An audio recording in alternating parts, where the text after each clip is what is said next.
bien, bonjour à tous. Bonjour, Bonjour à nos bonjour. fidèles auditeurs. Bienvenue dans ce nouvel épisode de Backdoor. Comment ça va les auditeurs? Aujourd'hui, j'espère qu'ils vont bien, tout Bah d'abord. ouais, ils peuvent pas nous répondre mais on Euh, espère. il est vrai, il est vrai. Aujourd'hui, je vais vous surprendre en vous disant que je vais vous raconter une histoire. Mais non. Ouais, je sais. J'espère que t'es pas tombé de ta chaise. Ah bah je suis surpris, moi qui Euh, pensais que t'allais nous faire des calculs de maths. Oh bah bof. Ça c'est pas ma spécialité, je vais pas te mentir. Bref, aujourd'hui on va parler de nos deux petits français, les premiers français de Backdoor, et Oh. pas n'importe lesquels, mesdames et messieurs. Bien On évidemment va parler. parler de la French Mafia.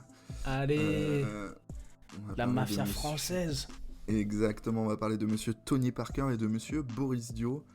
Ils sont pas plus dans la French Mafia? J'ai une petite question comme ça. Bah, la French Mafia... Est-ce que c'est pour, que les deux ou est-ce qu'il y a pas Flo Pietrus avec ou Michael Pietrus, je sais pas. Alors, pour moi, dans ce que j'ai pu un peu lire et même dans mes souvenirs, pour moi, la French Mafia, c'est vraiment Ouais. juste les Français des Spurs. Ok, d'accord. Donc, après, je dis peut-être de la merde, mais... Non, mais en vrai, c'était vraiment une pure question. C'est-à-dire que j'en sais rien. Je me pose la question si c'était pas genre un surnom qui était donné à ces Français qui étaient passés par l'INSEP à peu près au même moment. Parce que, à moins que je dise des conneries, les frères Pietrus, ils passent pas au même moment par l'INSEP? Non, pas au même moment. Mais, Ah, je on va pensais en qu'ils s'étaient par- on va croisés. Non. Non, pour ben, moi, je dis la de la French merde. Mafia, c'est Parker, Dio et, allez, un peu de Colo quand même aussi. Ouais, Bref. bah après, bon, ouais, vas-y. On va gentiment commencer. On va gentiment commencer par un moment qui est quand même important dans l'histoire de nos deux compères. Ouais. On est le 23 juillet 2000. On est Eh à ben, je suis Zadar en pas Croatie. encore né. Moi, je suis né depuis très exactement 21 jours à ce moment-là. Waouh. Donc, autant te dire que j'en ai pas énormément de souvenirs. Bah, et moi donc, finalement. Bref, donc on est le 23 juillet 2000 à Zadar en Croatie. Est-ce que tu sais ce qui se passe à cette date-là? Est-ce que c'est pas la finale du championnat U18 d'Europe? U19. Mais, U19, mais ouais, pardon. c'est ça. Enfin, c'est le championnat d'Europe junior. Oui, Donc, championnat à d'Europe l'époque, junior. ouais, J'ai voulu faire le mec à donner la bonne catégorie, pas du tout. Il me semble qu'à l'époque, junior, c'est U19. Bref, donc c'est Peut-être. finale des championnats d'Europe junior, donc en Croatie. Mhm. La finale, c'est France-Croatie. Voilà. Ah, comme la Coupe du Monde en 2018. Exactement. Nos petits Français se retrouvent donc face à jouer contre les Croates en Croatie, dans une ambiance, bon... Ils on sont en à a la déjà maison, un petit hein, peu voilà. On en a déjà un petit peu parlé dans l'épisode de Drazen Petrovic, mais disons que les ambiances des Balkans... Est-ce que c'est les un peu un moments autre où niveau. l'équipe nationale joue en Croatie, c'est les seuls moments où les supporters du Partizan et de l'Étoile Rouge sont copains? Sûrement.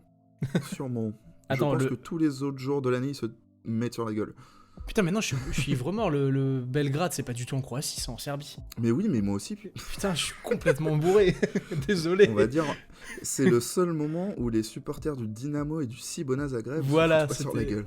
Exactement, Voilà. excusez. Après, Ça- on est en fin de journée, on est fatigué, c'est des choses qui arrivent. J'ai peu Bref. dormi, désolé. De même. Donc du coup, dans cette équipe de France, on retrouve le jeune Boris Dio, jeune Tony Parker, mais également jeune Ronny Turiaf, jeune Ah oui. Michael Pietrus, tout Ah ça, oui. tout ça. C'est toute cette génération-là. Une belle génération finalement, une belle équipe. Exactement. La génération 82, qui est la meilleure génération du basket français. Ouais, bah pour Clairement. l'instant, en tout cas de très loin. Hein. De très très loin, du basket européen, elle discute très fort, en tout cas. Ouais, ils ont pas v'là la génération dorée en Espagne? Bah c'est justement ce que j'allais dire, moi je mets quand même la génération des Gasol, Rodriguez, Fernandez. Ouais, tout c'est ça ce que j'allais au-dessus. dire. Après, est-ce qu'ils sont nés Mais, tous la même année? J'en sais rien, mais... Mais c'est la même génération quoi. Ouais, bah en tout Et, cas, ils nous ont tapé, donc je pense qu'ils sont peut-être meilleurs. Ouais, ils nous ont tapé plus d'une fois. Eh oui. Et oui, malheureusement. Mais du coup, ouais, c'est le premier titre de cette équipe de France. Ouais. Et à cette époque-là, et même encore aujourd'hui, remarque, cette génération-là, c'est la seule qui a réussi à gagner.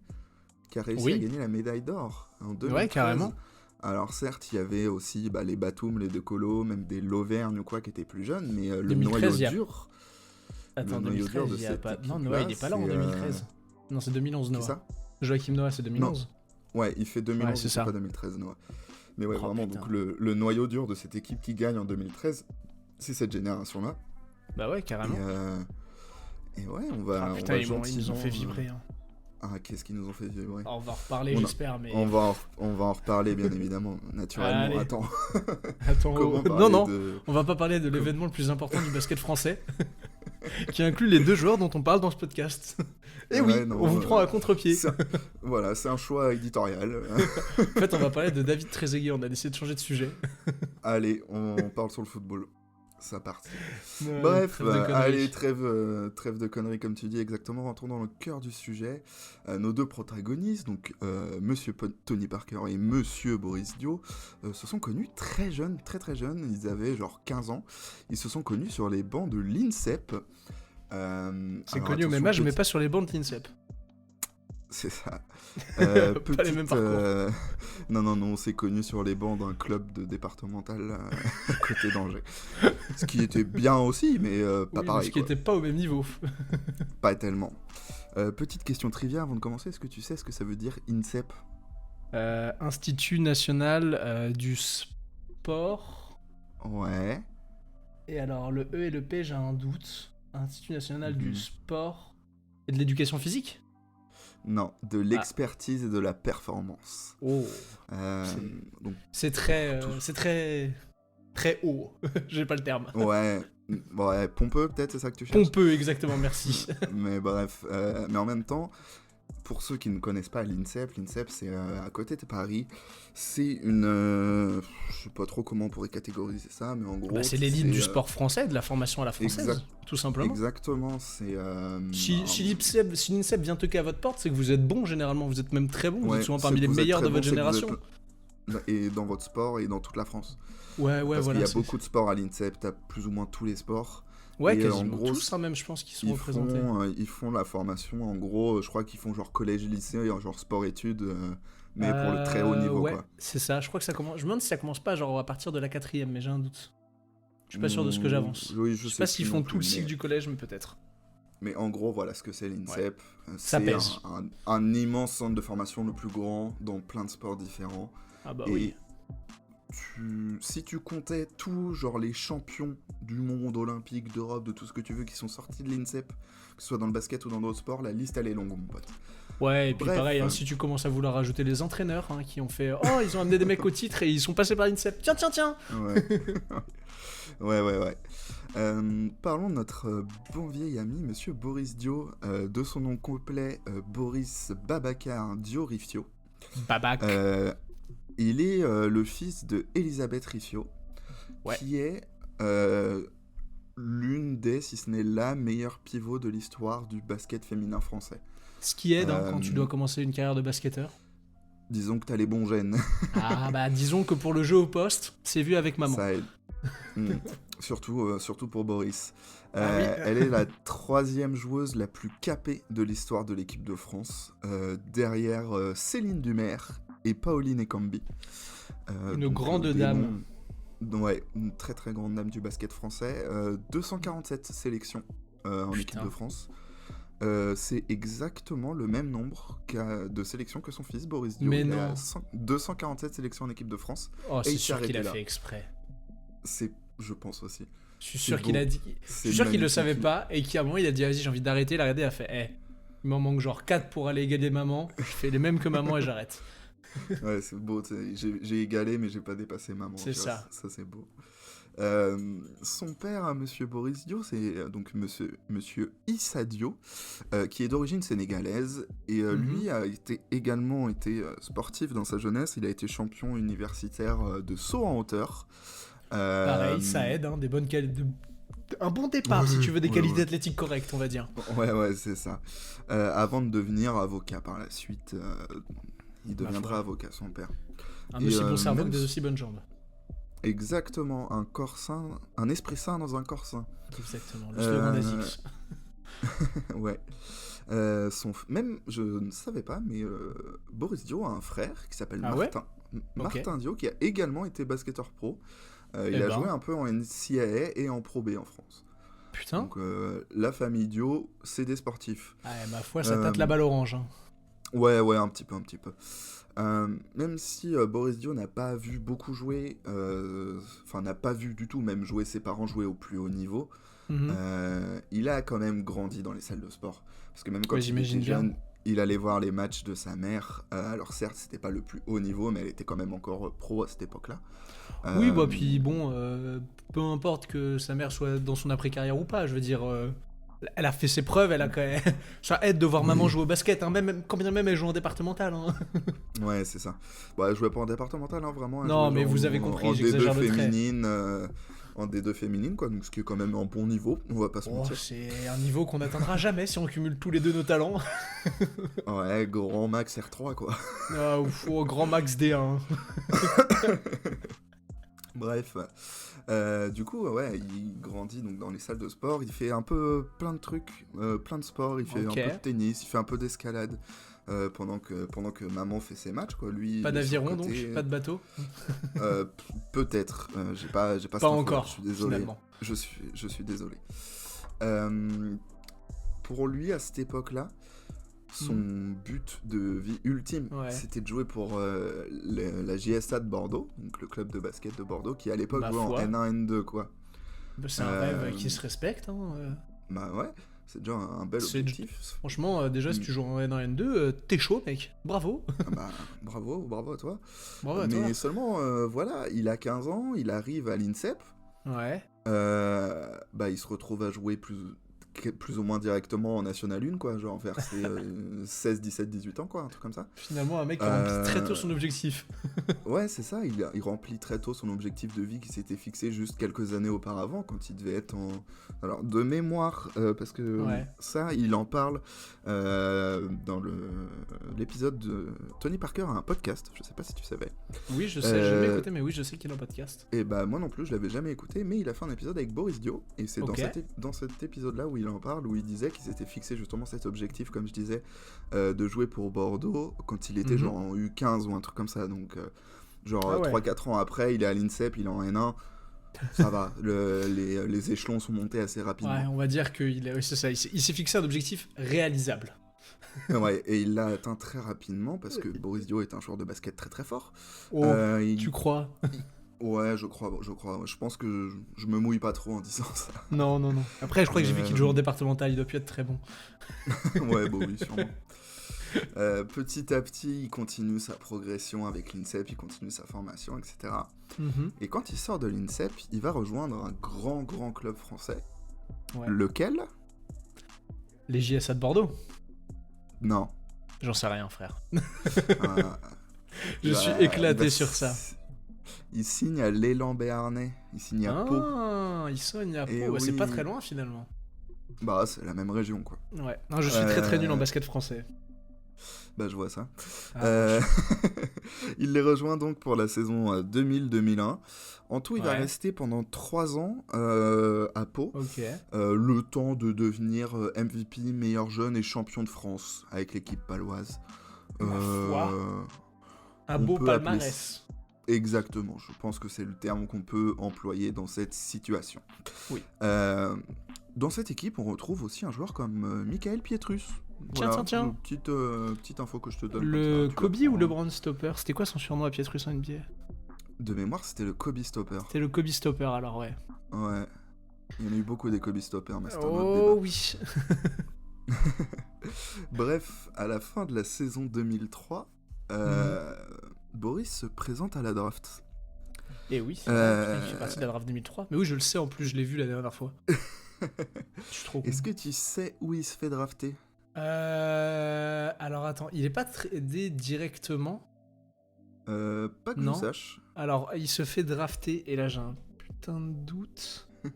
Il se fait drafter aux Hawks, non? Ouais, bien joué. Ouais, c'est ça, c'est les Hawks. j'avais un doute. Il se fait drafter aux Hawks en 21e position de la draft. C'est ça, je l'avais entre 17 et 23 de tête. Je savais qu'il était en milieu fin de premier tour. Ouais, c'est ça, il était en fin de premier tour. Il raconte que pour lui, la draft, c'était un peu...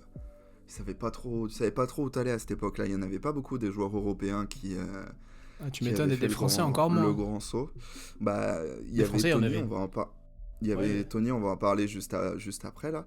Mais en gros, il expliquait toujours dans ce podcast que à cette époque-là, les Européens qui vont en NBA, c'est genre les MVP de l'Euroleague. Bah oui, logique. C'est les Kukoc, c'est Sabonis, c'est tout. Et Darko Milicic. Et Darko Milicic, évidemment. Attends, Ah oui, bah oui, évidemment. Donc pour lui, tu vois, qui n'a pas été MVP de l'Euroleague, alors certes, c'était un bête de joueur, mais il n'était pas un excellent joueur de championnat français, mais oui. Pas du niveau MVP d'Euroleague, quoi. C'était quand même un gros step. Bah, mais il a pu, je pense, quand même beaucoup bénéficier de l'aide d'un certain mec qui a un peu ouvert les portes. Un certain Tony Parker, dont on va... Tiens. Oui, monsieur Tony. Mais te voilà-je. Mais qui voilà-je? Eh bien, monsieur Tony Parker, TP, qui est également le fils d'un joueur de basket, William Anthony Parker II, et donc le fils de William Anthony Parker Senior, qui est donc un joueur de basket américain, qui a passé l'essentiel de sa carrière pro entre les Pays-Bas, la Belgique et la France. Ouais, ça, je pensais pas que... Vas-y, je viens d'apprendre que le père de Parker était américain. Et bah, Parker, c'est pas un nom très français. Non, mais je sais pas, ça peut être un nom anglais, enfin, c'est un nom, c'est un anglicisme, donc... Ouais, il est franco-américain, Parker. Ouais, je le savais franco-belge, mais pas franco-américain. Et oui, j'allais y venir, justement, tu me voles une bille. Pardon, excuse-moi. Comme je disais, Papa Parker passe sa carrière pro entre la Belgique, les Pays-Bas et la France. C'est pour ça que la mère de Tony Parker, Pamela Firestone, c'est une mannequin néerlandaise. Et que Tony, ne naît pas en France. Il naît en Belgique, à Bruges. Il naît à Bruges et il arrive en France alors qu'il n'est âgé seulement que de 3 semaines. Parce que son père vient de faire un essai qui a été concluant pour jouer dans le club de l'AS Denain-Voltaire, dans le nord de la France. Bah, Denain, quoi, dans la ville de Denain, dans le nord de la France. Je ne connaissais pas la ville de Denain, heureux d'apprendre que cette ville existe. Ouais, dans le nord de la France. Enchanté à tous les Denains et Denises. Les Denains, les Denises. Si je dis pas de bêtises, il me semble que c'est à côté de Lille, mais voilà, c'est dans le nord de la France. Bref. Ça marche. Tony grandit donc en France, et évidemment, très jeune, il s'entraîne avec son père. Assez logique. Assez logique, surtout... Il a un père américain, à ce moment-là, il rêve déjà de NBA très jeune, quoi. Ça, il en a beaucoup parlé dans des interviews qu'il en a fait. Exactement, quand il disait son rêve, les gens se moquaient de lui. Putain, je connaissais pas cette anecdote. Parce qu'il rêvait très grand, Tony Parker. Non mais tu connais pas cette citation de Tony Parker? Ah mais si, je le connais, c'est une vanne. Voilà. Comment t'as pu tomber là-dedans? Bah, on sait jamais. Bref. Pas comme si j'avais fait la vanne à l'épisode précédent, à Uri, va. Ah bon? Moi, je sais pas, j'ai oublié. Oh là là. Bref, il prend sa première licence en club à Fécamp, dans la petite ville de Fécamp, en Normandie. Très vite, il intègre les programmes sport-études, etc. avant d'arriver à l'INSEP, lui aussi. Il était déjà monstrueux, oui. Quand tu t'entraînes avec papa de tous les soirs, de toute façon, au bout d'un moment, t'as de l'avance sur les autres gamins. Évidemment, il restera 3 ans, lui, à l'INSEP. Il va signer son premier contrat pro 1 an avant Dio. Il va signer au PSG Racing. Ouais, ça je savais. Pour la saison 99-2000. Sa première saison, elle est un peu compliquée, sa première saison pro, parce qu'il est dans l'ombre d'un grand nom du basket français, Laurent Ciara. Ouais, c'est ça, je peux chercher le meneur français qui était devant lui. Qui jouait à la Maine à cette époque-là, à Paris. Du coup, à la fin de cette saison-là, il songe quand même à rejoindre la NCAA. Ok, je savais pas par contre qu'il avait songé à la NCAA. Moi non plus, je te cache pas. Je l'ai appris pendant les recherches. D'autant plus qu'il a reçu une offre. Ah ouais, de la part d'une fac. La fac d'un joueur dont on a déjà parlé dans cette émission. D1, une fac de... Ouais, du coup, une fac de D1. Une fac d'un joueur dont t'as déjà parlé. Ouais, avec des vestes jaunes. UCL... Attends, des vestes jaunes? Michigan State. Ouais. Non, Georgia Non. Tech, les Yellow Jackets. Ah, bah oui. La fac de monsieur Chris Bosh. Putain, mais oui. Ouais, donc il avait reçu cette offre-là, et en plus de ça, Stylé. à l'été 2000, il participe au Nike Hoop Summit. Ouais, ça je savais, c'est là où il fait ses marques.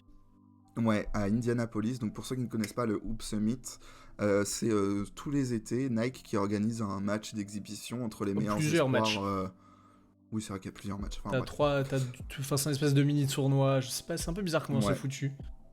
Bref, Mais en gros, oui, c'est du match show-off tournoi pour les jeunes. d'exhibition entre les meilleurs jeunes américains et les meilleurs jeunes Du monde, du tu reste peux du dire. monde, quoi. Ouais, Ouais. non, tu peux dire du monde, hein, parce que c'est des tournois où c'est ton agent qui te fait souvent, rentrer, donc. Mais même ce que je veux dire, c'est que souvent c'est équipe reste du monde contre équipe États-Unis, quoi, souvent. Oui, C'était ça, vers où c'est je voulais vrai. en venir. Bien vu. Bref, pendant le Hoop Summit, du coup, Parker sort une petite feuille de stats, 20 points, 7 passes D, 2 rebonds, 2 interceptions. Petite perf. Petite perf, évidemment. Finalement, il va rester un an de plus à Paris. Parce que le nouveau coach qui arrive à Paris cette année-là, Ron Stewart, va le convaincre de rester une saison supplémentaire. D'autant plus que Ciara est parti. Et à seulement 19 ans, Tony Parker est déjà titulaire pendant toute la saison. Prêt à casser des gueules. Exactement, il tourne déjà à 15 points de moyenne pendant toute la saison. Oh putain, c'est énorme. C'est énorme, à 19 ans. Énorme, mais même dans le championnat de France, 15 points de moyenne, c'est beaucoup de points, surtout à l'époque. Ça n'a pas. Ça joue encore basket très demi-terrain. On parle pas de 15 points dans du run and gun. Ah non, du tout. Du coup, il se présente, il fait un an de plus et il se présente à la draft de 2001. Il sera choisi avec le 28e choix par les Spurs. Et là, j'ai envie de dire, mais quelle chance, quelle aubaine pour notre Tony national d'arriver dans le cadre de l'équipe de San Antonio. Bah, évidemment. D'arriver dans le cadre de San Antonio. T'as la franchise la plus stable de l'histoire de la NBA. Alors, à l'époque, c'est tout jeune, mais ouais, c'est la franchise en devenir la plus stable de l'histoire de la NBA. Ça deviendra avec le temps. Et, ah bah oui. Ils sont déjà double champions ou... Non, ils sont une seule fois champions seulement, les Spurs. Non, une seule fois. Non, double ou une seule fois? Une seule fois, 99. Ouais, c'est ça, 99. Quand il arrive. Donc voilà, il arrive en plus sous les ordres d'un certain Greg Popovich. Exactement. Le meilleur coach de tous les temps, si on me demande, mais bref, c'est pas le sujet. Est-ce que je peux te poser une question avant que tu continues? Est-ce que tu sais par qui il aurait dû être drafté normalement, Tony? Ah, mais oui, je l'ai su. Eh oui. On vient lui donner une casquette et on lui retire la casquette juste avant que monsieur David Stern annonce le choix. C'est vrai. Une énorme franchise de NBA. C'est pas les... Je sais Vas-y. Plus. Les Lakers? Non, c'est les Boston Celtics.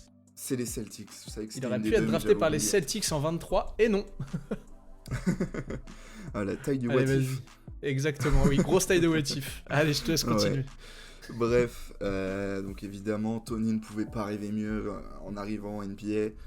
Une équipe qui est compétitive, qui est même très compétitive, on va le dire.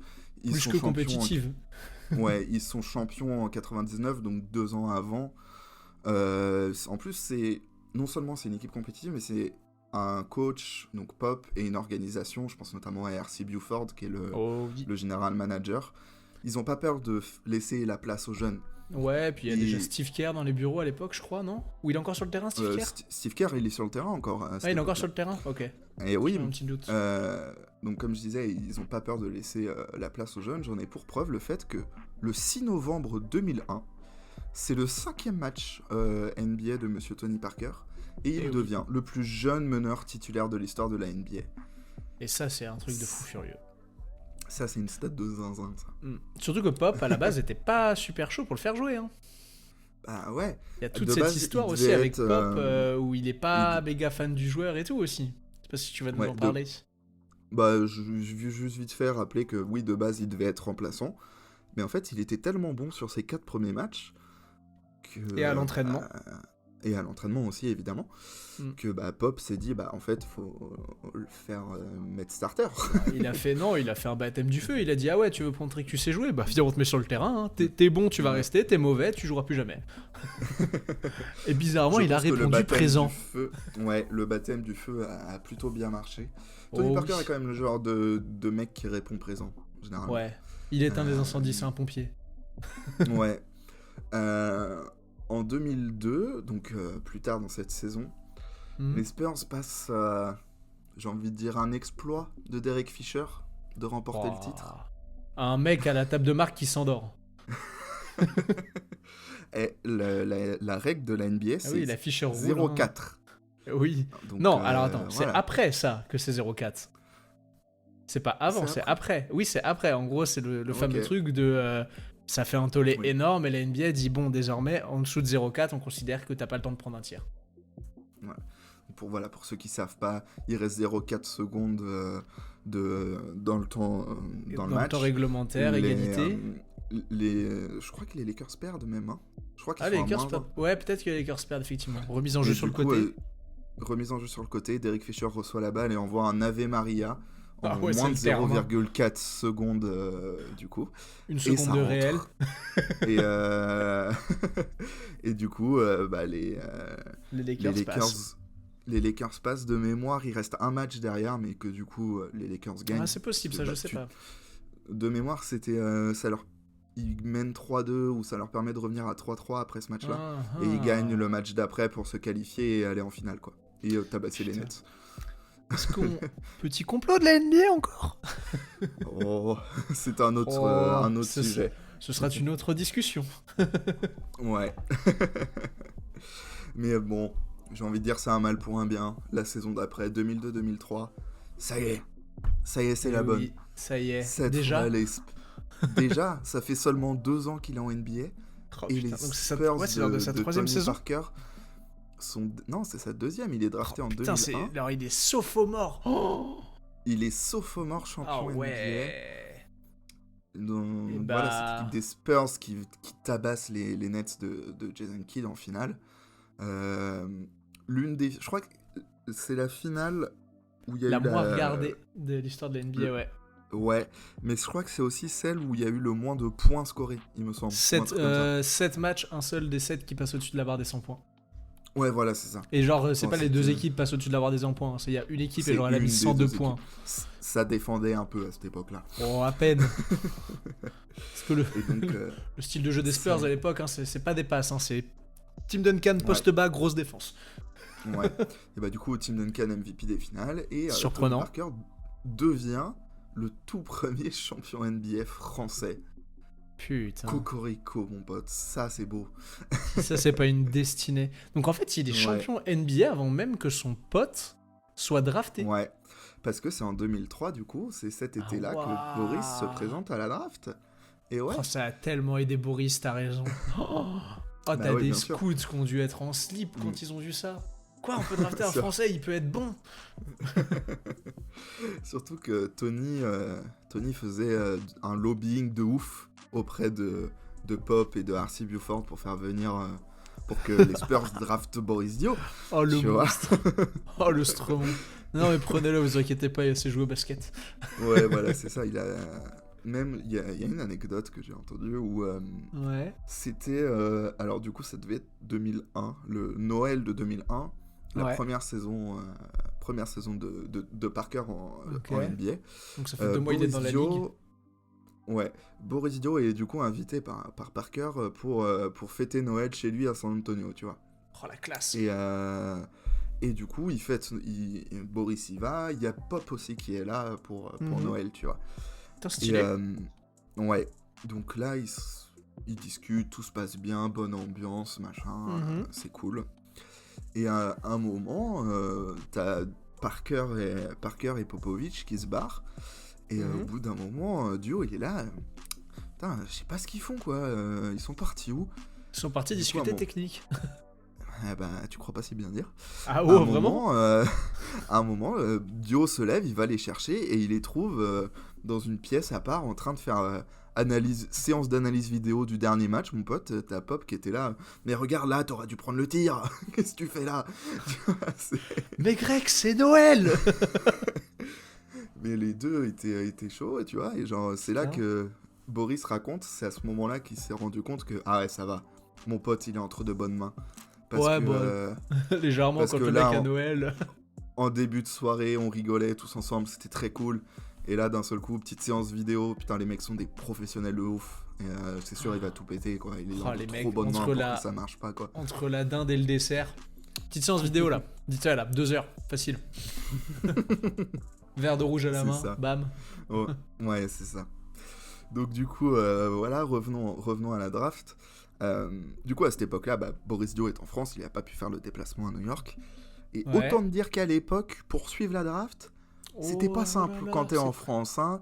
Internet, c'était pas... Ouais, puis même, c'était pas compliqué. C'est ce que j'allais dire, ouais. Est-ce qu'il y a même un journal qu'on a parlé le lendemain, quoi?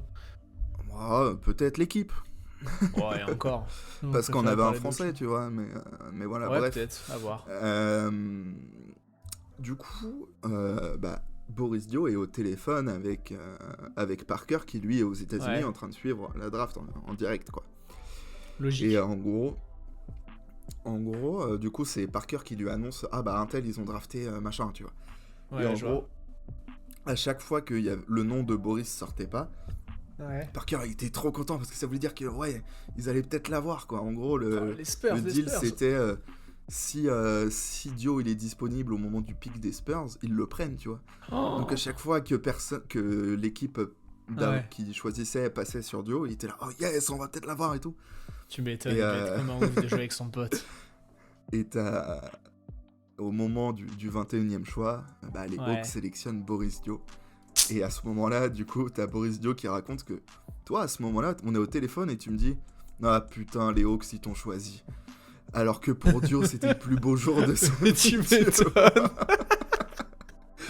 J'ai trouvé l'anecdote trop marrante. L'anecdote, elle est incroyable. Genre, il y en a qui est dépité. Mais frère, c'est le plus beau jour de ma vie. Donc, Boris Dio arrive en NBA. Il arrive à Atlanta. Bon, il a quand même un peu moins de chance que Parker au moment de sa draft. Atlanta à l'époque, c'est compliqué, non? C'est pas fou. Il même pas de donner un joueur de l'équipe, je pense. Il passera seulement 2 saisons du coup là-bas avant de demander son transfert. Il s'entendait pas avec son coach. Ah oui, je savais qu'il avait demandé son transfert. Je pensais qu'il avait, je savais qu'il avait été tradé, mais je pensais pas que c'était lui qui avait expressément fait la demande. Il en avait fait la demande. Il atterrit donc à Phoenix dans l'Arizona. Tu sais contre qui il a été tradé? Vite fait là. Alors attends, je pensais qu'il passait par les Bobcats avant d'aller à Phoenix, mais j'ai du mouvement. Non, c'est l'inverse, c'est après. Ok, d'accord, c'est après. Contre qui il est tradé? Il est pas tradé contre... Attends, Atlanta, il est tradé en 2005 En 2000... Ouais, 2005, 2006, 2005 Ouais, 2005. Il est tradé. Pas tradé contre Joe Johnson ou Joe Johnson? Joe Johnson, il est tradé contre Joe Johnson. J'étais Joe Johnson ou Josh Smith, mais Josh Smith c'est plus tard. Ouais, non, il tradé contre Joe Johnson. Donc après 2 premières saisons où il jouait, tu vois, ça se passait pas trop mal, mais il s'entendait pas avec son coach. Là, ça y est, j'imagine qu'au niveau basket, ça a rarement été un souci pour Dio. Oui, on est sur un mec qui a un peu de talent. Et un peu de QI. Boris Dio aussi.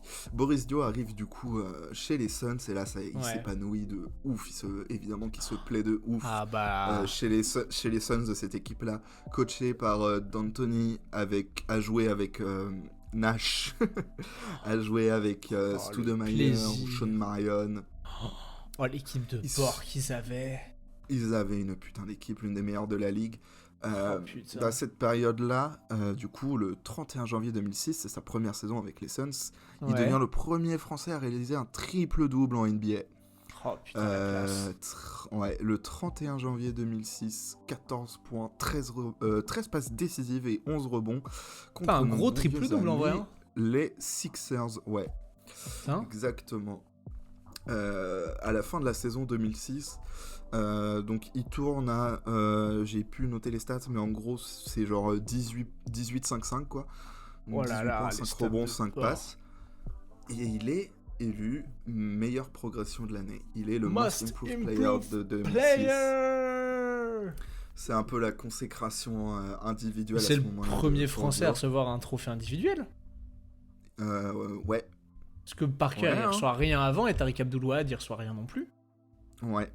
Et après, il y aura Noah et Gobert. Mais, ouais, c'est ça, c'est que je me dis bien. qu'après, il faudra attendre Noah. Mais putain, la classe, monsieur Dio. Ouais, la classe de ouf. Excusez-moi. Ouais, il croisera en plus à cette époque-là pas mal de fois quand même son pote Tony en playoff. Hein, parce qu'à cette époque-là, oui, hein.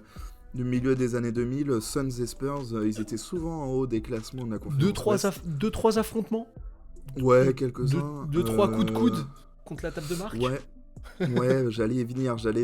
Ah, pardon, vas-y. Bon, t'inquiète. Ouais, je te déroule le tapis rouge. Je voulais en placer une petite pour... alors, c'est 2007.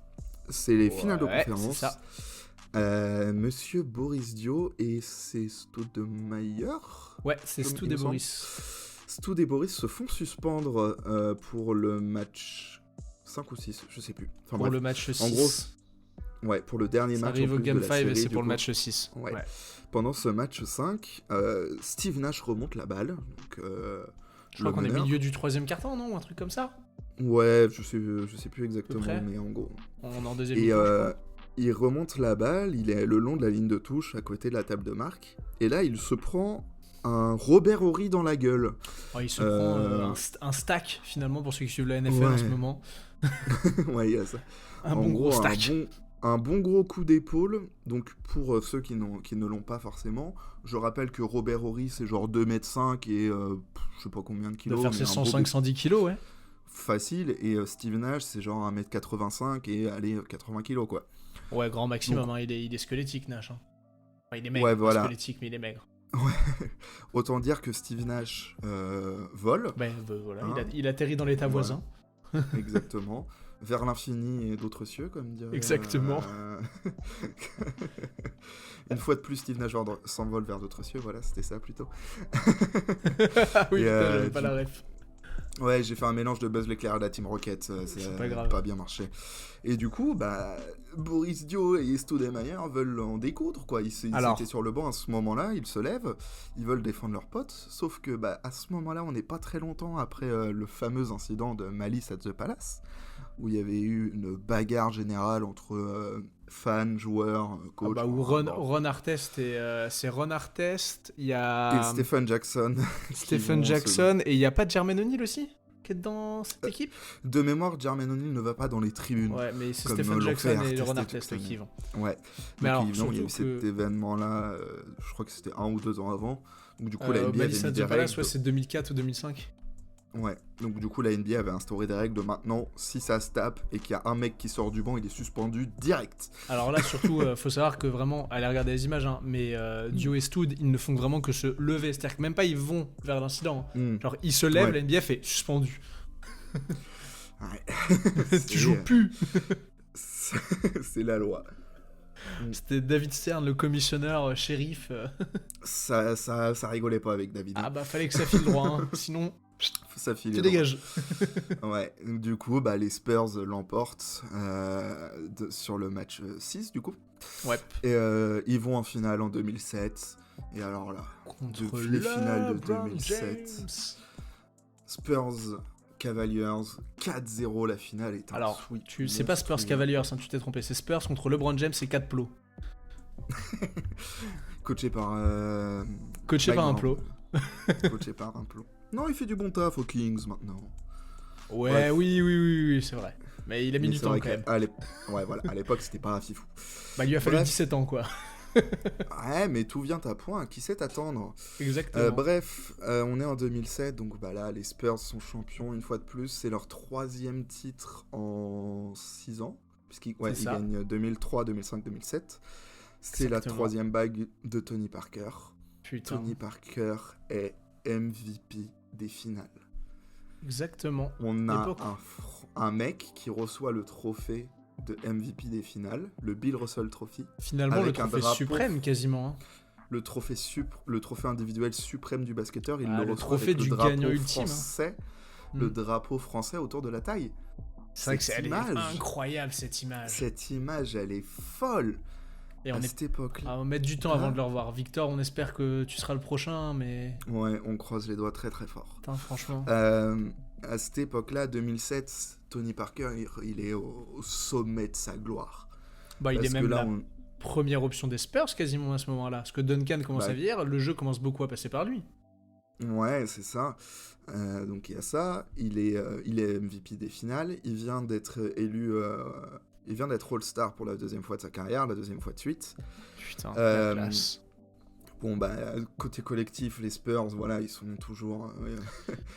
ils sont au pinacle, hein. Ils sont au pinacle, ils gagnent tous les 2 ans. Il joue son meilleur basket. Il a une hype de fou. Il est marié avec Eva Longoria, qui est une star planétaire à ce moment-là. Qui est en plein Desperate Housewives. Ouais, c'est ce que j'allais dire avec la série Desperate Housewives. Il a le non, pas le n'importe quoi. Il a le Coe Burger. Non, j'ai confondu. On lui fait livrer le Coe Burger. Le Tony Burger chez Quick. Exactement, il sort un album de rap. J'allais le dire. Oh, je te l'ai volé. Est-ce que j'ai le droit de dire extrait?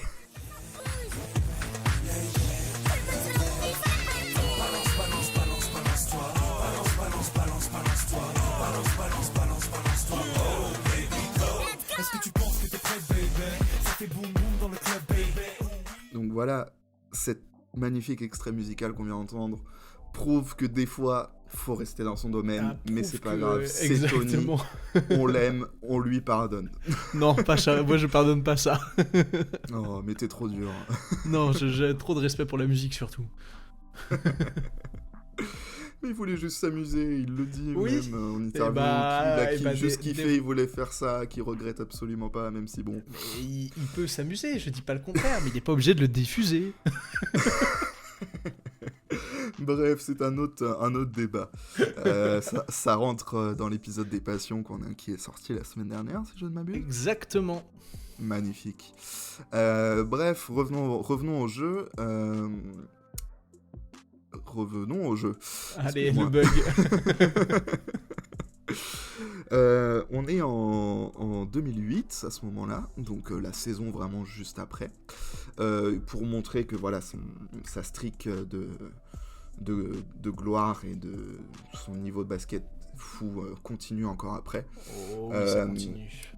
Il réussit même l'exploit de planter 55 points. Le tout accompagné de 12 passes décisives et de 7 rebonds, s'il vous plaît. Sympa. Au double overtime, je crois.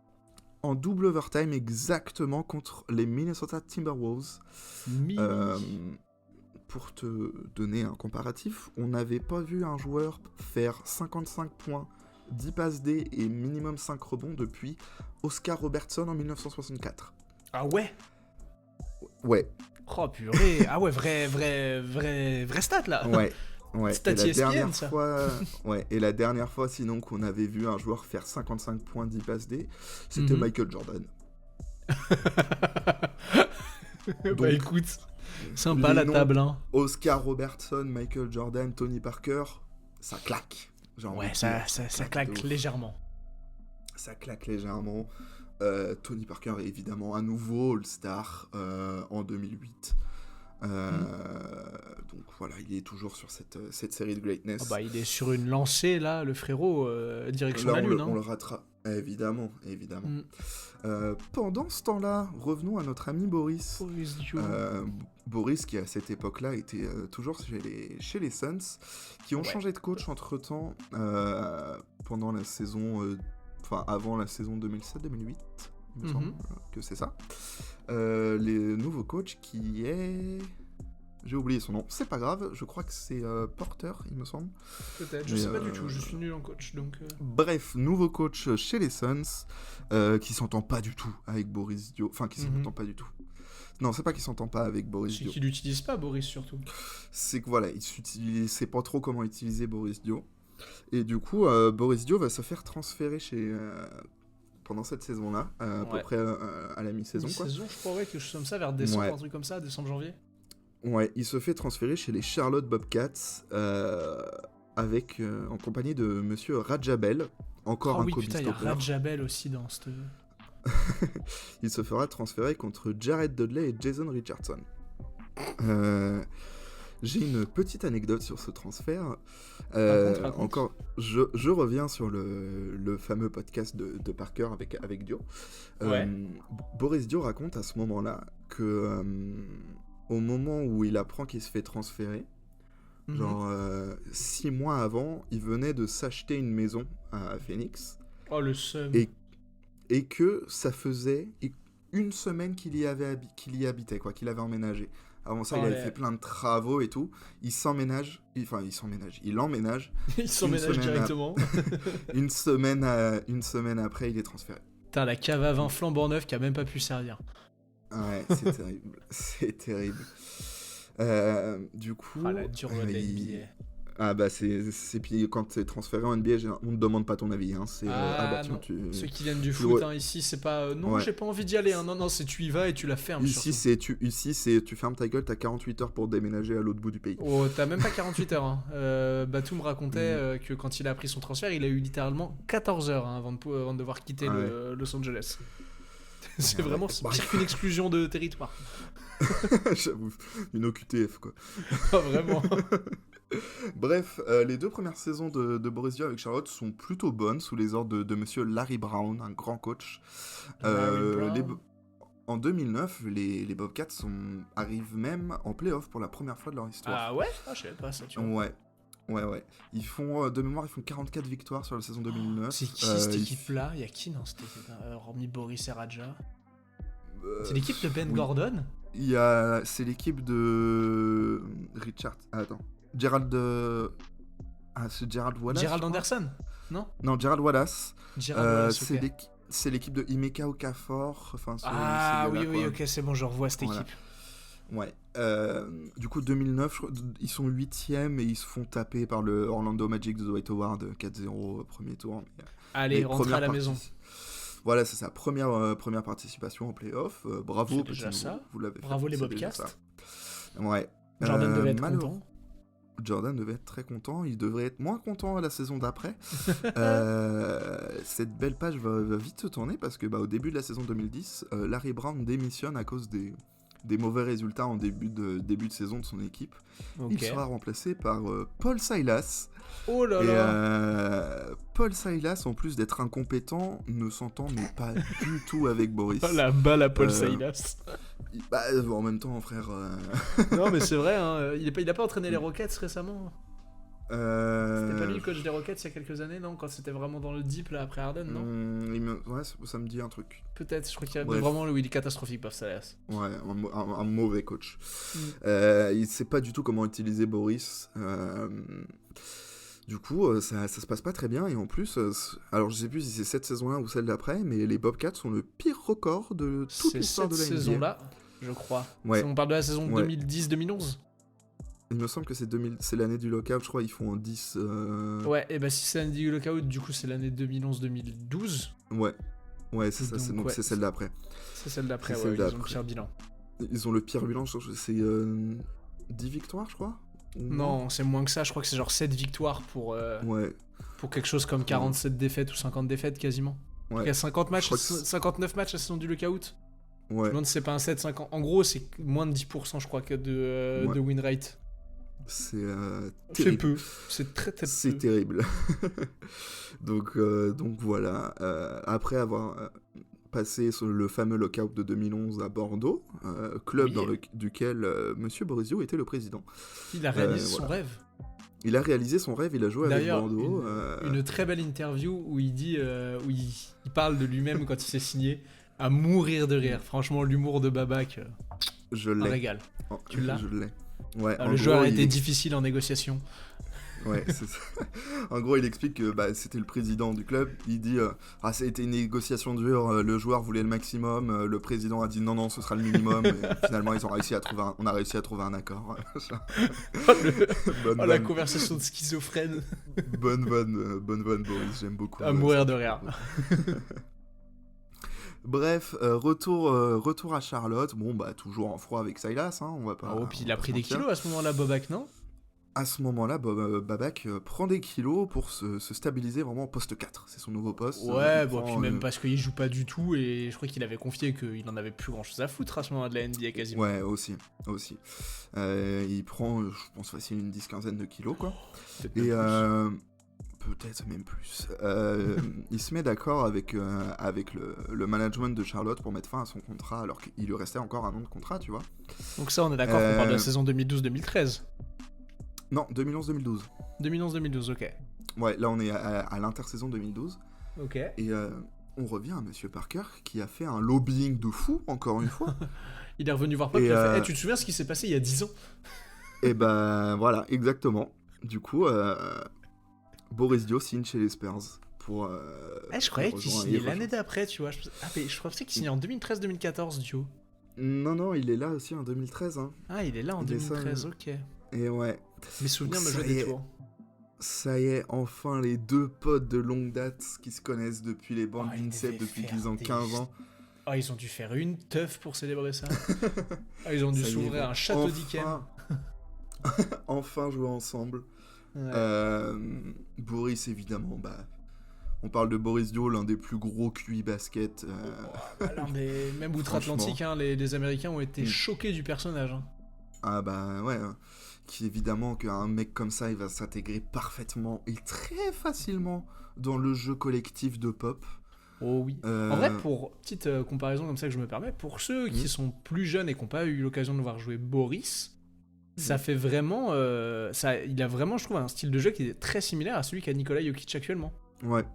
Genre, juste le bon play. En fait, j'en ai rien à foutre de faire des stats, c'est le bon play et rien d'autre. Exactement. 2013, du coup, première saison, fin de la première saison chez les Spurs.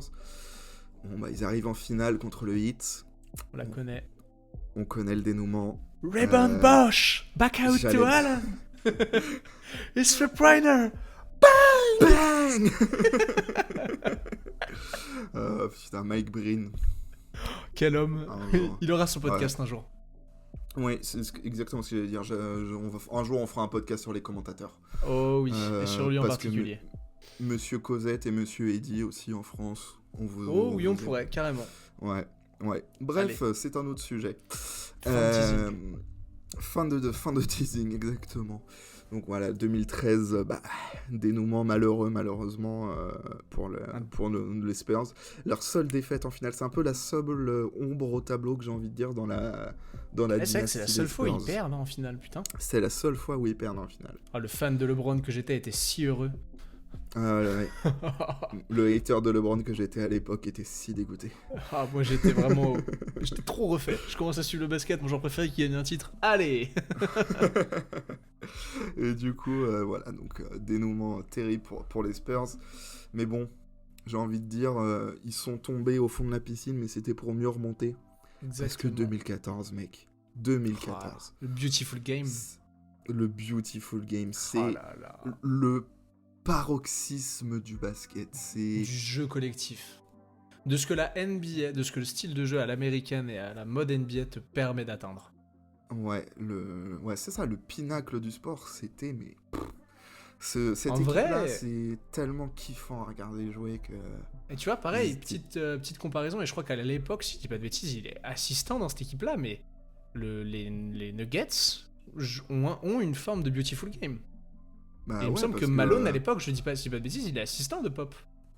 Ouais, mais il y a beaucoup de coachs NBA qui sont passés par Pop. Oui, bon, on va pas commencer à tous les faire, parce que sinon on est là pendant encore 8 jours, mais c'était juste pour ce petit parallèle, comme j'ai fait Jokic et Dio. Ouais, ça se tient encore. Hein. Ouais. L'héritage de cette équipe-là, il est incroyable. L'une des plus belles équipes de l'histoire de la NBA. Mais l'un des plus beaux jeux. Il y avait jeune Danny Green qui t'envoyait des filoches à 3 points de l'espace en te prenant le meilleur extérieur adverse en défense. Jeune Kawhi. Vieux Tim Duncan qui était un tour de contrôle en défense. Il allait pas vite, mais il était si fort. À exploser. T'avais vieillissant Tony Parker et Manu Ginobili qui étaient monstrueux. Ouais, Gino est incroyable. Alors qu'il a fait des finales de merde l'année d'avant. Et tu sens qu'il a à cœur de se rattraper. Il est fantastique sur toute la saison. On se souvient de, Il y a évidemment, de Boris Dio. Il y a Matt Bonner. Il y a Matt Bonner pour mettre des coups de savate quand il faut. Tu as le grand steak Thiago Splitter. Oui, c'est Thiago Splitter auquel je cherchais. Qui mange v'là le contre du futur par LeBron. Ah oui. Et puis, t'as aussi Patty Mills. Ouais, t'as Patty Mills. T'as pas Corey Joseph déjà à l'époque? C'est pas impossible qu'il y ait déjà Corey Joseph aussi. Peut-être qu'il y ait déjà Corey Joseph. Enfin bref, on va pas tous les faire. Mais c'est ce qu'on vient de faire, c'est pas grave. Ouais, et l'année d'avant, il y avait Tracy McGrady dans l'effectif. Ouais. Oui. Il y avait Nando aussi. Oui, allez, on arrête. Nando, on va pas s'en sortir. Bref. Voilà, ça y est, ils l'ont fait. Ils sont champions ensemble. Oh, ils ont massacré le hit. Hein. Ils ont massacré le hit. Ils gagnent 4-1 de mémoire. Ouais, 4-1. Finale de ouf. Boris Dio est en mission défensive sur, excusez-moi du peu, LeBron James. Ouais, c'est vrai, putain, qu'il est sur LeBron. Et il est, en vrai, la pièce centrale du jeu. Carrément. Moi, je trouve. C'est lui, en attaque, comme Jokic aujourd'hui, hein. Vas-y, mets-toi en haut des lancers francs, là, et oriente le jeu. Parce que t'as l'air d'être pas mauvais dans la compréhension. Tony Parker est toujours aussi fort. Toujours Tony P. J'allais dire, on se souvient au match 1, quand il tombe 3 fois, qu'il perd le ballon 2 fois et qu'il marque derrière. Ah ouais. C'était les finales d'avant. Alors qu'il est défendu 2013, par LeBron. C'était 2013, ça, il me semble. J'ai un doute. Enfin, bref, non, oui, si, c'est avant, t'as raison, c'est 2013. Ce buzzer beater est incroyable, bref. Ouais, carrément. Après ce titre-là, qui, comme vous pouvez le voir, nous touche tous les deux. En vrai, j'étais pas fan des Spurs, mais juste le jeu qui était proposé, c'était trop beau. C'était juste magnifique. Il y avait rien d'autre à dire. Genre, tu pouvais ne pas être fan de l'équipe, genre c'était juste le meilleur basket à gagner, point. Bah ouais, logique. Bref, après ce titre-là, les deux continuent tranquille leur carrière en NBA, avec l'âge avançant. Boris restera jusqu'aux Spurs, jusqu'en 2016. Ouais, as-tu l'anecdote Vas-y. J'allais juste dire qu'il avait fait une petite saison avec le Jazz en 2016-2017. Moi, je me rappelle plus qu'il a fait une saison avec le Jazz. Ah, j'avais complètement oublié cette saison avec le Jazz. Une saison avec le Jazz en 2016-2017. Ah, donc il a joué avec Gobert aussi. Ouais, avant de revenir en France. Si, complètement.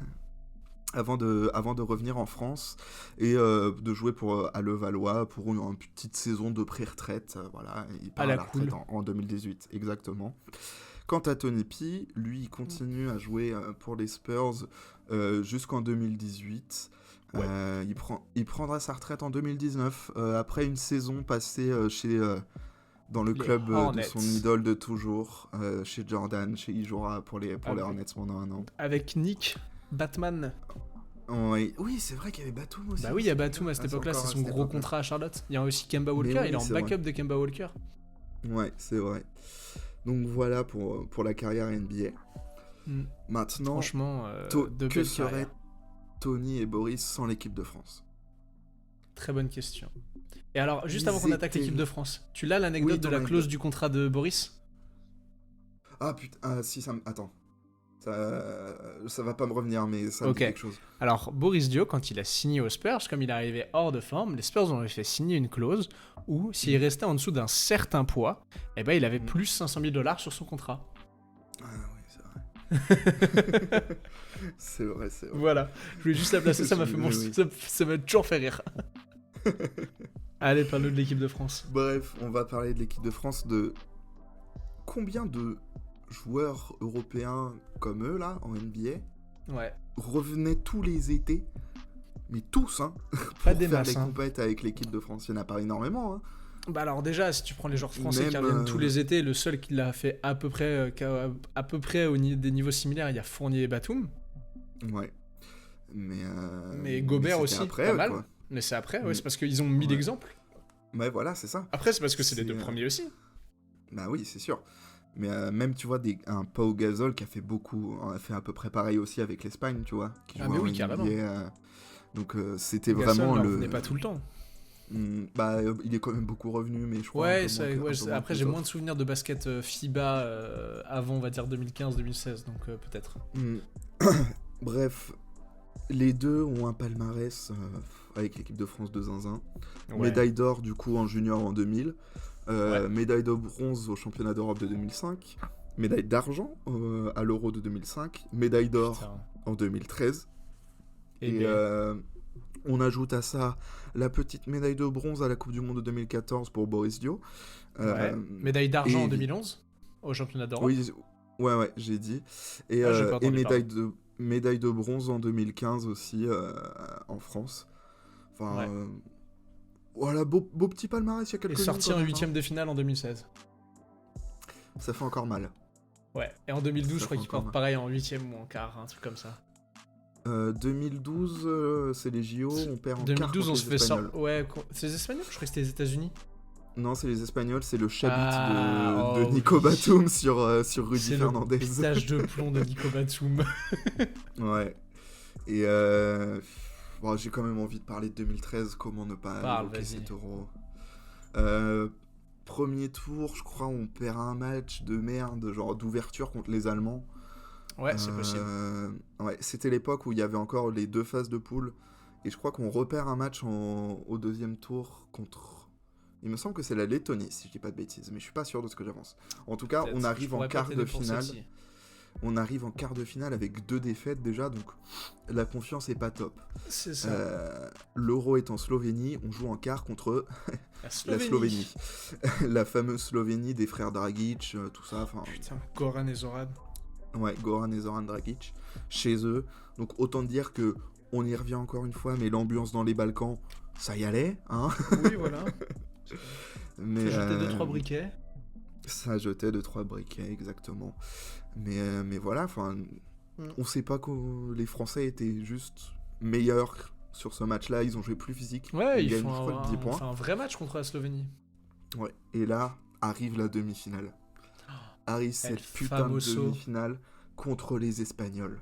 Ceux qui nous ont battus en finale en 2011. Ouais. Ceux qui nous ont battus en 2012 au JO, ceux qui nous ont battus je ne sais combien de fois pendant des années. Ceux qui nous empêchent d'être heureux finalement. Mais oui. Mais oui. Et première mi-temps, je crois qu'on perd de 15 points à la mi-temps. Ouais, la France rentre au vestiaire, on est à moins 15. Et on est nul, surtout dans le jeu. Genre il y a le moins 15, mais on est nul dans le jeu. Il y a que Tony Parker qui est bon. Et il est bon, mais il force, quoi. Il est obligé de forcer, sinon il est obligé de forcer. 25. Ouais, voilà, c'est ça. Et là, mesdames et messieurs, allez regarder cette vidéo du discours de Tony Parker dans le vestiaire à la mi-temps. Quel discours. Rien que d'en parler, j'en ai des frissons encore. Ah ouais. Il expliquait, je crois qu'en plus sur cette Euro-là, t'avais les caméras de Canal qui le suivaient. Mais oui, ouais, en plus, oui, c'est ça. Il faisait un intérieur sport sur cette équipe. Et il explique dans le documentaire que c'est le plus grand moment de ma carrière en équipe de France, quoi.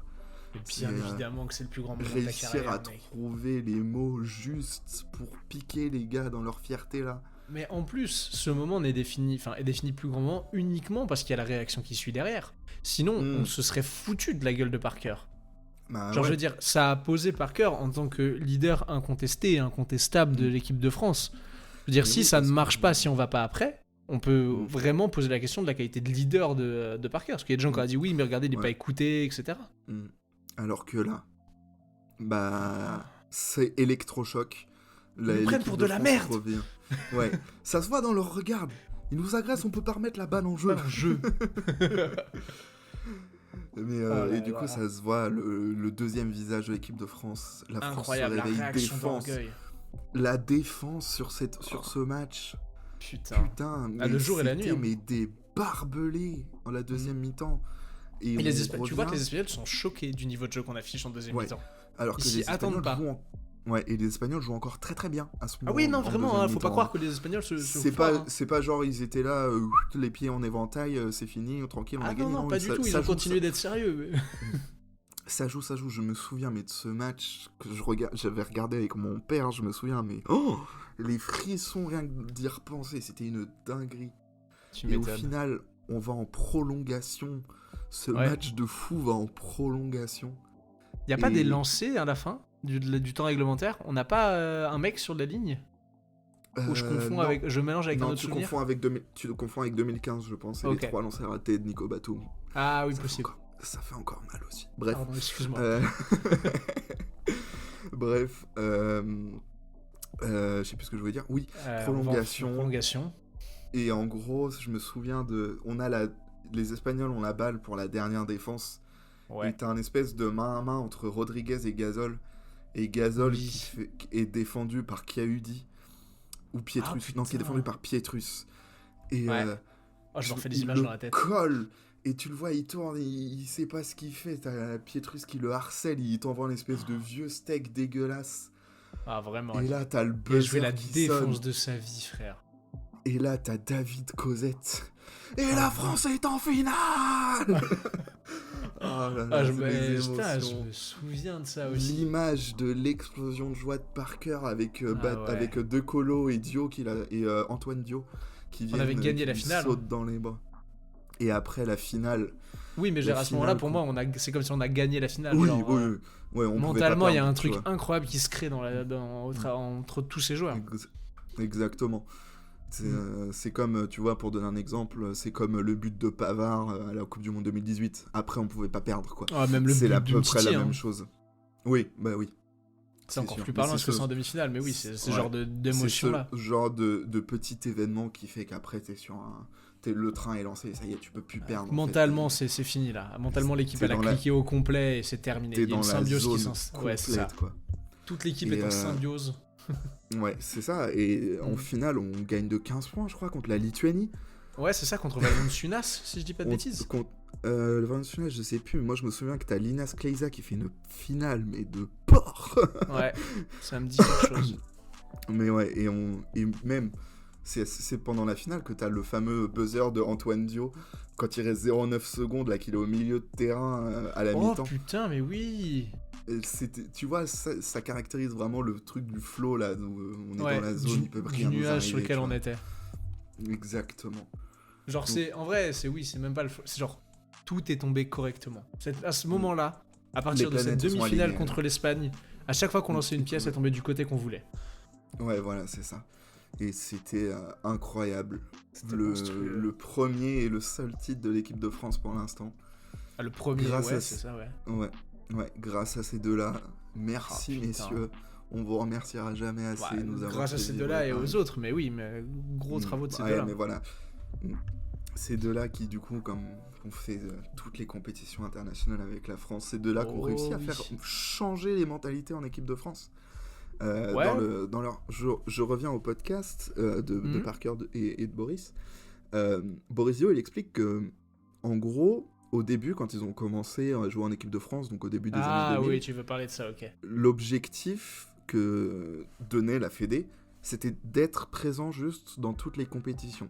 Genre de se qualifier pour les championnats d'Europe, de se qualifier pour les championnats du monde, de se qualifier pour les JO. C'était un manque le cruel seul d'ambition. but, tu vois. C'est ça. Et ces deux mecs-là ont changé la donne en disant « Mais non, on vient pour gagner. » Ah non, mais clairement. L'esprit Coubertin, c'est bien, mais voilà, mais on vient pour gagner. Ils ont clairement amené cette mentalité à l'américaine qui manquait au sport français et au basket. Exactement. Et maintenant, on voit encore leur héritage, que n'importe quelle compétition française, enfin n'importe quelle compétition internationale à laquelle la France participe, on vient avec pour objectif de gagner. Regardez la dernière compétition, hein. Voilà, on se fait sortir lamentablement en premier tour. Exactement, c'est vrai, il y a 30 ans, enfin il y a 20-25 ans en arrière, ça aurait été vous avez participé. Ouais, non, voilà, c'est déjà bien, bravo les gars. Non, on a chié dans la colle.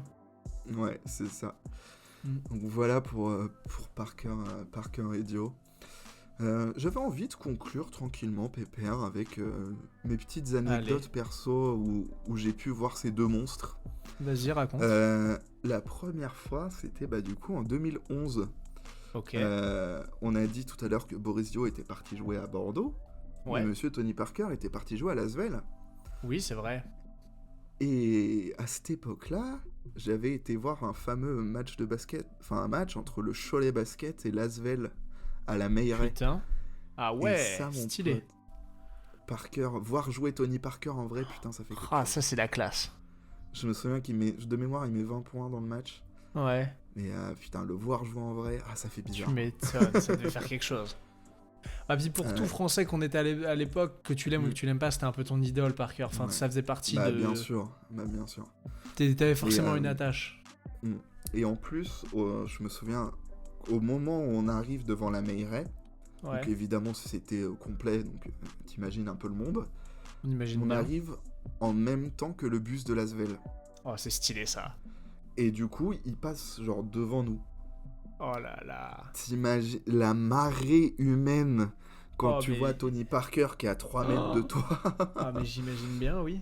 C'était un moment incroyable. Tu m'étonnes. Après, ouais, c'était fou. Après, il y a eu 2015. En 2015, les championnats d'Europe se disputent en France. Oui.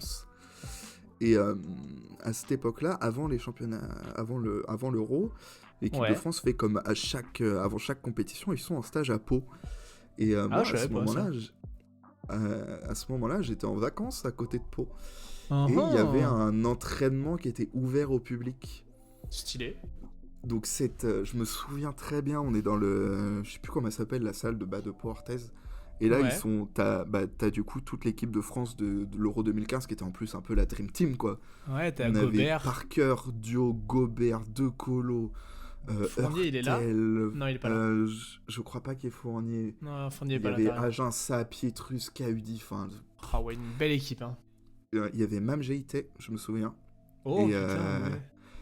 Et vu que c'était le petit nouveau, il avait fait son entraînement sans short. Quoi ? En calbar ? Non, il avait un cuissard quand même, mais ah oui, il avait pas de short parce que c'était le rookie, quoi. Très très rigolo, ça. Ouais, mais ouais, putain, voir ces gars-là s'entraîner. Ça devait et être du coup, quelque tu vois, chose. c'était juste des petits matchs qui se faisaient, c'était incroyable. Oh bah, en vrai, anecdote de fou furieux. C'était fou. Et surtout que je me souviens, au début de l'entraînement, t'as un mec qui parle au micro qui dit « Alors oui, s'il vous plaît, merci de garder le silence pendant l'entraînement et tout, machin. Les gars sont là pour travailler et tout. » Donc l'entraînement devait durer genre 1h30 ou un truc comme ça. Ouais. Pendant la première heure, c'est assez silencieux. Quand il y a une belle action, ça applaudit, il y a un petit « Oh !» tu vois. Ça respecte, ça célèbre, mais ça respecte. Ça respecte, mais par contre, genre les dernières 20 minutes, une demi-heure... C'était n'importe quoi, c'était incroyable, ça gueulait partout dans toute la salle. Mais un peu, c'était trop fou. Et en plus, je me souviens, ils faisaient des dédicaces après. Stylé. Du coup, j'avais eu les petits autographes. De mémoire, j'ai eu Batum de Colo, et l'Auvergne et Pietrus. Et Flo Pietrus. Putain. Moi, j'avais pas pu avoir Tony Parker, c'était impossible. Ah, bah, putain, tu m'étonnes d'y avoir 14 milliards de personnes autour. Mais ouais, ça, c'était incroyable. Et les petites dernières anecdotes. Vas-y. Il y a maintenant 2 ans de ça, déjà, j'étais en stage à la Fédération Française de Basketball. Mais oui, c'est vrai, je la connais cette anecdote. Et donc un jour lambda, un lundi. Déjà, ouais, à peu près quoi. Je suis là sur mon bureau, je dois être certainement en train de remplir un tableau Excel chiant. Ou de ne rien faire comme tu sais bien faire. Bref. Je suis au bureau et genre un moment je tourne la tête parce que je vois quelqu'un dans ma vision périphérique, je vois quelqu'un qui rentre dans l'open space et je vois un mec qui fait bonjour, ça va et tout, et c'était Boris Dio. Stylé. Boris est poli. Boris qui passe dans le bureau nous dire bonjour et qui se casse. Trop et j'étais stylé. là genre qu'est-ce qui vient de se passer? Oh, pour le fan de basket que tu es, ça devait être irréel. Mais ouais, vraiment, j'étais là, genre j'ai tourné la tête, j'ai dit bonjour, et il est parti. Et j'étais là, genre je me suis retourné, j'ai regardé mes collègues, qui elle du coup a l'habitude de le voir parce que c'est son boss, tu vois. C'est le général manager. Elle était là, alors, et j'étais là. J'ai fait dans mon froc. J'étais perdu, je me souviens. C'était un moment bizarre, mais... Ouais, l'espèce de moment posé dans le temps, là. C'est le mec que je vois à la télé depuis que je suis gamin, qui était genre là, à 2 mètres de moi. Le mec qui m'a fait rêver toute mon enfance, il était genre là. J'aurais limite pu lui serrer la main. Ouais, moment de ouf. J'ai vu Céline Dumer aussi, enfin bref. Sympa, t'as vu du monde. Voilà, en gros, pour mes petites anecdotes perso avec ces deux. Avec deux ces deux-là. Ouais. C'est quoi, toi, ton plus beau souvenir avec ces deux-là? Moi, j'ai pas d'anecdote comme toi, parce que je viens pas d'une famille basket et j'ai commencé. Enfin, moi, j'ai vécu mon basket plus au travers de la NBA et de la version américaine du basket que de la version française. Genre, je vais pas le cacher, je me suis mis tard. Genre, j'ai toujours pas commencé à suivre le basket français. Et encore, je suis de très loin, mais parce que je connais du monde qui travaille dedans et que donc voilà. Mais non, mes anecdotes, mes souvenirs perso avec eux. J'ai le souvenir d'avoir un agenda Tony Parker quand je devais être genre CM2. Et en vrai, c'est très con, mais je me souviens, genre, déjà à l'époque, alors que à l'époque, je suis très foot, genre, trouver vraiment que Parker dégageait quelque chose parce que c'était pas n'importe quel français. Genre, c'était pas le français. Je veux dire, à l'époque, comme je dis, j'étais fan de foot. Et j'étais fan de certains footballeurs français, tu vois, mais il y avait effectivement, comme tu disais, ce côté loose à la française. Parker avait déjà ce truc. Finalement. Ouais, c'est ça. Genre, Parker avait déjà ce truc d'être, même quand j'étais gamin, alors que j'y connaissais rien au basket, par l'image qu'il renvoyait, d'être genre ce.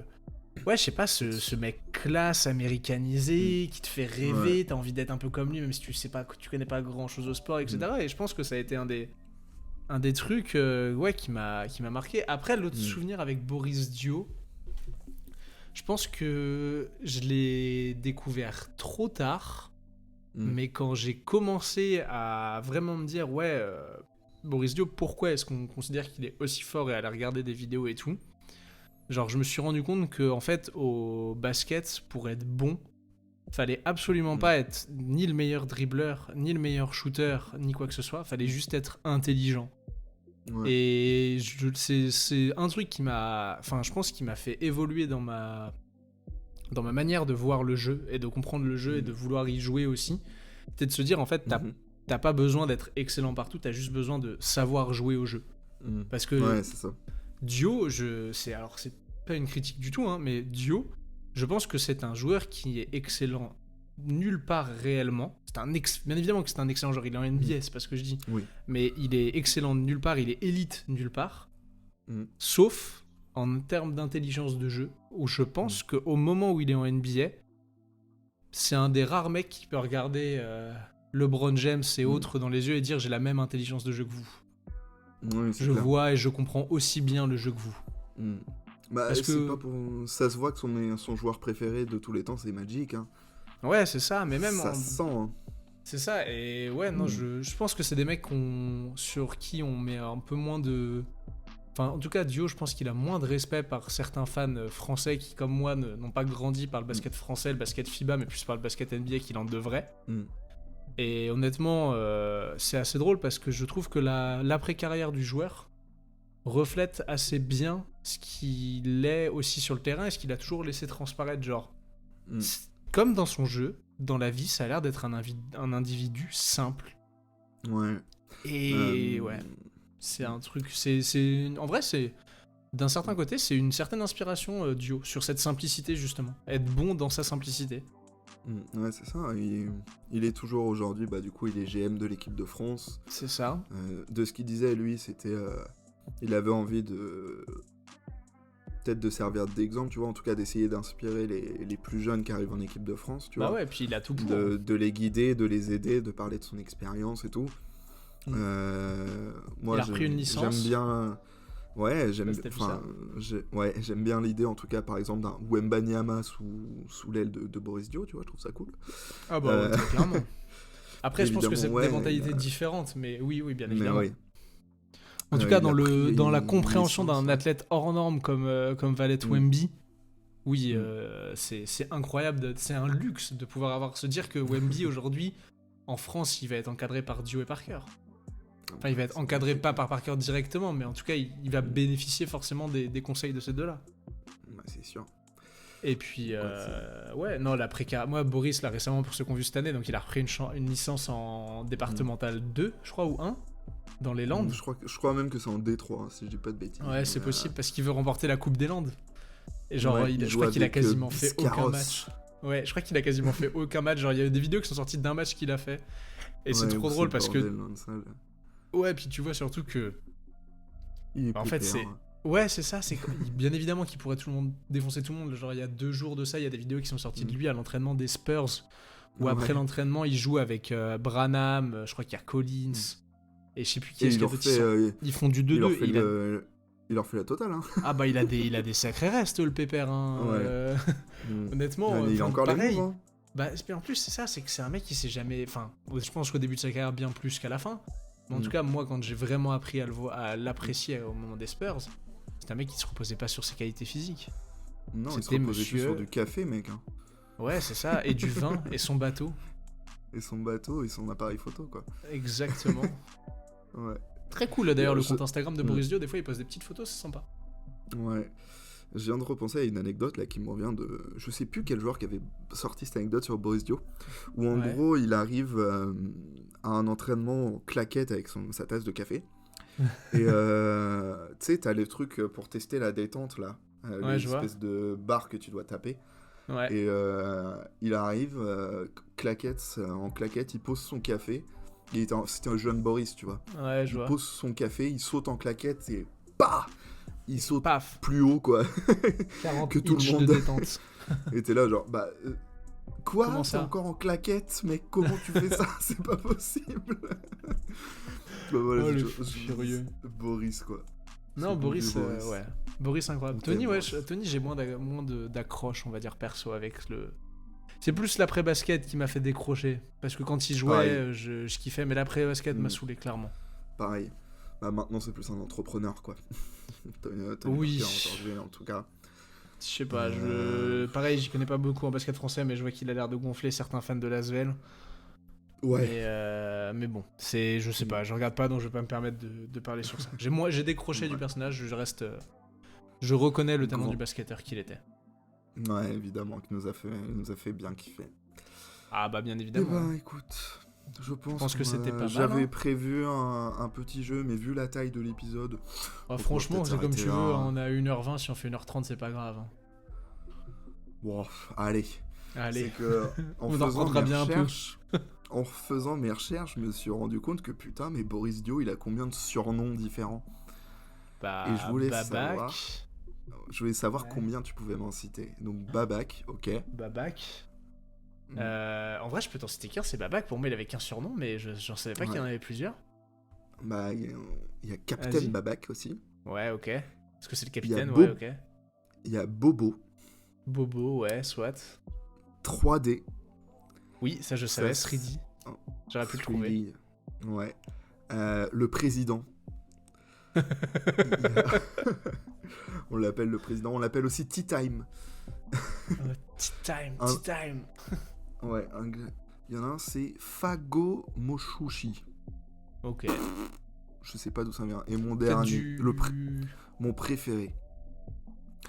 The Big Croissant. Oh, le surnom donné par un Big Croissant. Le surnom donné par un Américain, c'est sûr. Il devait le prononcer. Oui. The Big Croissant.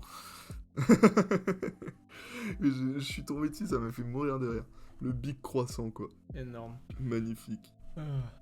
Bon. Vive la France. Vive la France. Bon, on s'arrête sur ça là-dessus. On se dit topette. Allez, topette. On se dit à la semaine prochaine sur Backdoor. Exactement. Et voilà. Allez, des bisous, topette. Bisous.